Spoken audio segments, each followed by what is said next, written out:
America, Europe और NATO अब Putin के सामने बहुत कमजोर साबित हो रहे हैं। व्लादिमीर पुतिन के बयान अब इन देशों में वायरल भी हो रहे हैं और नेटो को चिढ़ा रहे हैं। पुतिन ने दो टूक कह दिया है कि रूस के दुश्मनों को जहन्नुम मिलेगा और एक बार फिर कीव को टारगेट पर ले लिया है।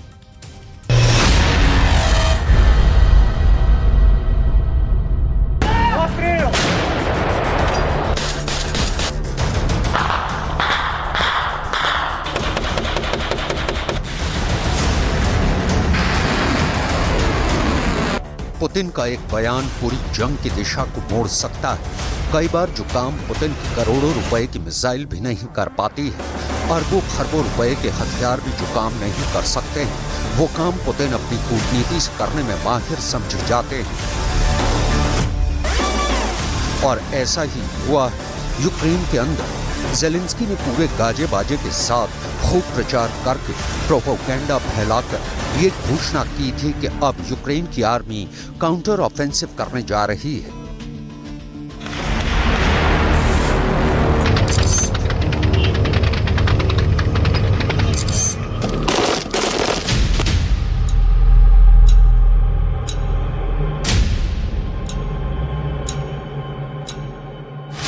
लेकिन इस सारे काउंटर ऑफेंसिव की पुतिन ने एक बयान से हवा निकाल दी और अब ये हालत है कि ज़ेलेंस्की और पूरी टीम ये सफाई देने में जुटी हुई है कि यूक्रेन का काउंटर ऑफेंसिव फेल नहीं हुआ है। ज़ेलेंस्की ने खुद ऐसा ही एक बयान जारी किया है।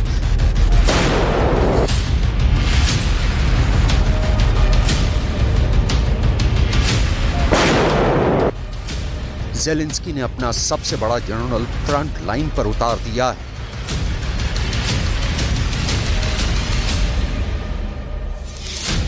और ज़ेलेंस्की ने अपनी बड़ी बड़ी मूंछों वाले कमांडो जंग के मैदान में भेज दिए हैं।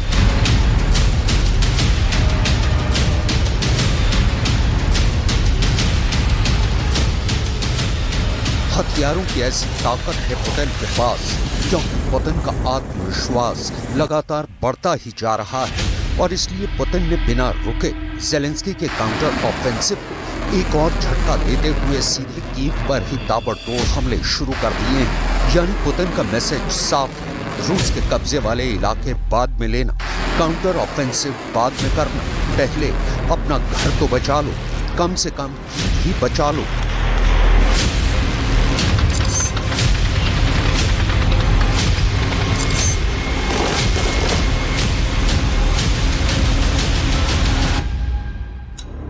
ज़ेलेंस्की ने फ्रंटलाइन पर सबसे बड़ा जर्नल क्यों भेजा, ये पूरी कहानी हम आपको आगे बताएंगे और समझाएंगे। लेकिन सबसे पहले हम बात करेंगे कीव पर हुए ताबड़तोड़ हमले की।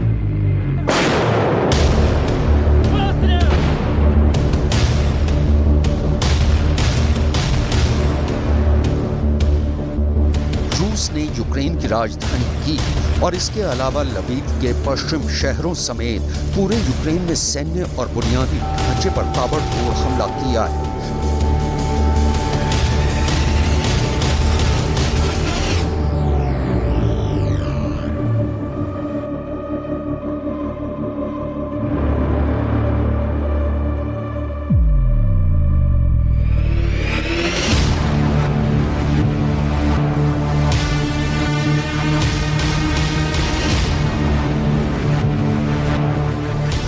ब्रांस्क क्षेत्र और अज़ोव सागर में दर्जनों ईरानी ड्रोन लॉन्च किए थे, लेकिन यूक्रेन ने यह दावा किया कि 35 में से 32 ईरानी ड्रोन एयर डिफेंस ने मार गिराए हैं।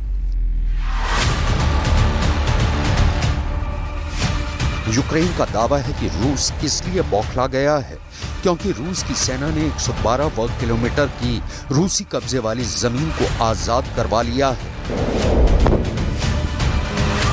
ज़ेलेंस्की के दफ्तर से भी ये बयान जारी हुआ है कि ईरानी ड्रोन्स के खिलाफ 4 घंटे तक एयर डिफेंस की कार्रवाई चलती रही, लेकिन कई वाणिज्य इमारतों और निजी घरों को नुकसान पहुंचा है। दूसरी तरफ यूक्रेन की वायुसेना की तरफ से ये भी कहा गया है कि रूस ने इस्कंदर और S-300 मिसाइलों के साथ ज़ापोरिज़िया पर भी हमला किया है।